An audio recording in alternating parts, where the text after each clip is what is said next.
welcome to our channel, and as you saw by the intro and the video title, this is obviously going to be the AMT 18-inch Enterprise kit from Star Trek. I've been wanting to do this for a long time. Should be really fun. We're not going to be building this as the Enterprise though. We're going to do our own thing with it. It's going to be our own ship. I don't know what I'm going to call it yet. It'll be one of the other ships in the fleet. I do know that.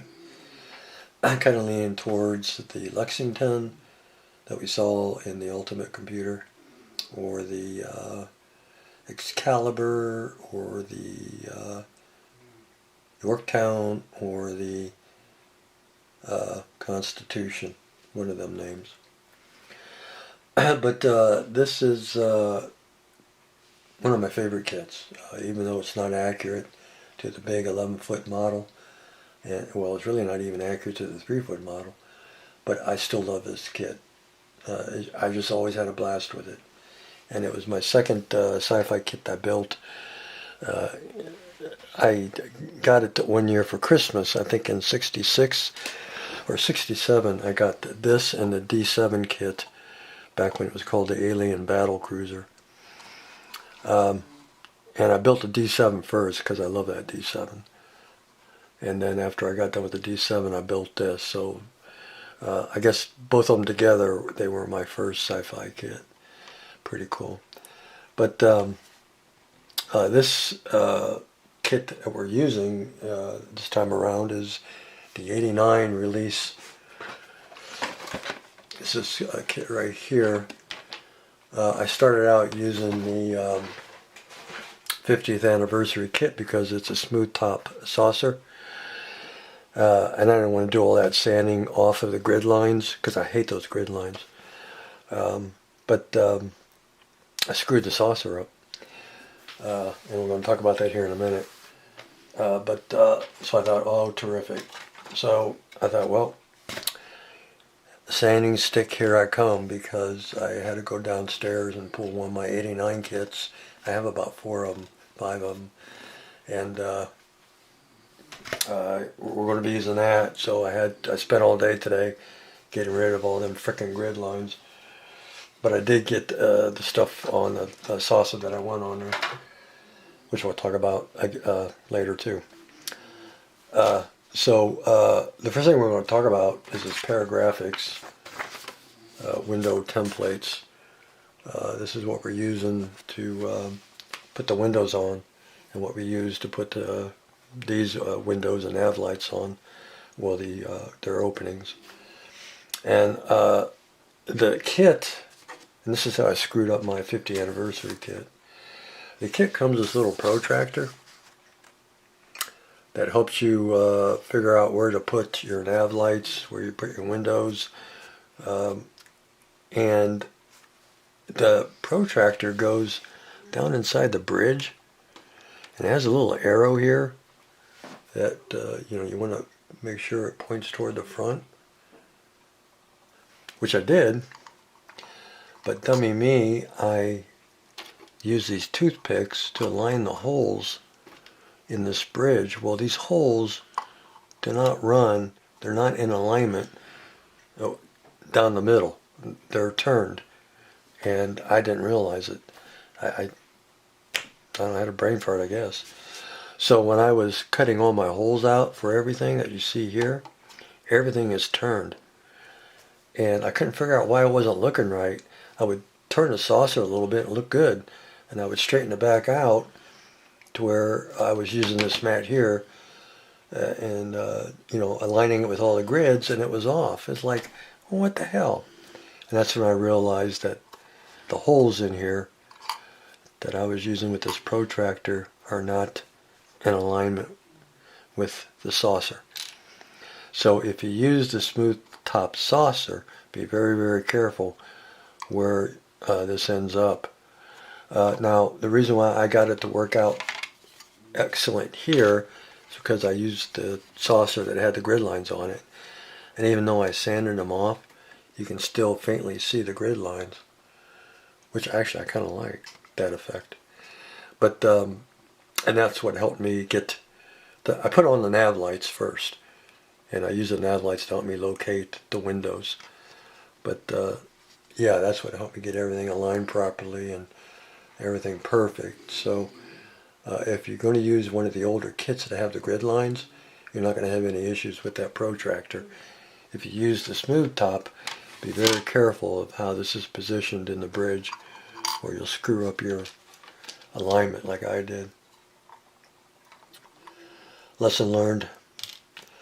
And it's not that big of a deal, really. I kind of hated to ruin that top, because now I can't build that kit, but I have 4 or 5 others of the 89 kit, so it really don't matter. I can use that anniversary kit if I ever get some resin pieces to make tugs or something. So it ain't no big deal. The kit won't go to waste. I'll find a use for it. So anyway, we used 3 of the templates so far. We used the templates for the nav lights, which are right here. And these little templates have alignment marks so you can match the alignment marks up with your protractor up here in the bridge. This is the template for the rear windows, and then this is the template for the front windows. And this is a little bigger, so I'll show you this so you can see the alignment marks. And this would go right like so. And then I just used a piece of string, kind of like a chalk line. Where's my string at? That's here somewhere. It probably fell on the floor. But you can just use a piece of string like a chalk line to make sure you got everything aligned with the marks in the protractor to the marks on your template. Looking for my string. It's probably on the floor somewhere. So yeah, just be very careful. Tomorrow I'll probably take and cut all of the holes out and the windows out using my pin vise. I have a circuit board drill bit here to open up these holes, and then we'll use my X-Acto blade to clean the holes up, and then to finish them off we'll use my small flat file and my 3-sided file to clean up the holes nice and pretty. The drill bit we're using for the nav lights, it is a 7/64. Is that what it says? Yeah, 7/64. That's the perfect size for the template and for the nav lights. So that's what we'll be using to drill those 3 holes. We cleaned up as you can see, the top and bottom saucer. It had these big lugs from the molding machine. They were honking huge on here. So I was going to use my sprue cutters, but they were so big I ended up using my razor saw to cut them all off. Didn't want to end up with a flat spot using the side cutters. So we got the top and bottom cleaned up. And what else we got? That's all I got. That's about as far as I got today. Spent most of my day sanding my butt off on this top saucer. Yeah. And then as far as the photo etch, besides these window templates, I also got an accessory pack, which has all kinds of different stuff. It's even got a little bridge we can put in our kit, which I'll probably do. I don't know what we'll use out of here, but I got it. Back when I bought all this stuff, I was planning on making a copy of the 11-foot studio model, but I've changed direction now, and I just want to do my own thing and have fun. This I'm going to try to use. I bought this back when I had better eyesight, but we're going to try to put a shuttlecraft hangar deck in the 18-inch model, and you can kind of see it there. It's pretty cool. It's got little shuttlecrafts you can stick in there, and there's a picture of it. I just think it's a cool little detail to add. So that's we're going to do that. And then you've seen the window templates. And then I got a whole bunch of resin stuff. As I said, I don't know if I'm going to use it. One resin piece I'm going to use, I know for sure, is this right here, these collectors, because I think these things look awesome. So we're going to be using these for sure on this kit, which is pretty cool. And the good thing is what I don't use in my resin and photo etch, as I said earlier, I got 4 more of these. So, you know, they won't go to waste. But definitely going to use these. These are cool.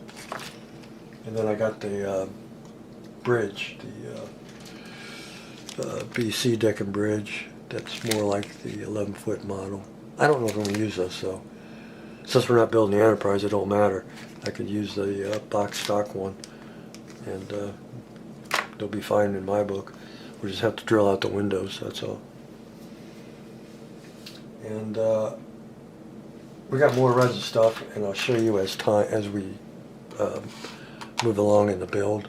I don't want to end up with a half-hour video showing everything I got, but I'll show you as we go along with this. You'll end up seeing all of it in the end of all the resin stuff. I think that's really all I got. I just have to sleep on it tonight on what I want to call it. I got to sleep on tonight on if I want to use the resin or keep the box stock deck here. And I got to figure out what window placement I want to go with, whether I want to go with the box, I can't talk tonight, the box stock window placement, because this kit still has the windows on it, and the raised window frames are still on it, and I'm trying to find the secondary, oh here it is. So we can just, again, we're not building the Enterprise, so we could just use these windows, drill them out, and just use them. Or we can use, we can pick a version, a pilot version, second pilot, or the production version, because the windows were slightly different on these versions. Or we can use a little something from all 3 versions if we want to. I knew I wanted to add the windows on top, because I always liked that. Always thought that was cool. So I know I wanted to add that. And the 3 nav lights I wanted to add, because I always liked that too. So I don't know what we'll do on the bottom, whether we'll just leave it alone, or maybe on the bottom we'll use the second pilot version on the bottom. That'll be kind of spiffy there, I think. Maybe each sub-assembly will use a different version. I don't know, I'll sleep on that. So yeah, that's where we're at, and talk about more about this model kit, more about the resin pieces in our next update. And yeah, I'm already having a blast with this. I'm not too happy about screwing up my other saucer top, but yeah, it happens. But it'll be alright. And I'll work on this tomorrow, getting everything all opened up.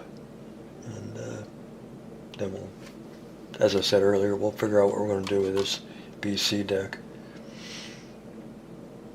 Alright guys, take care. We'll see you.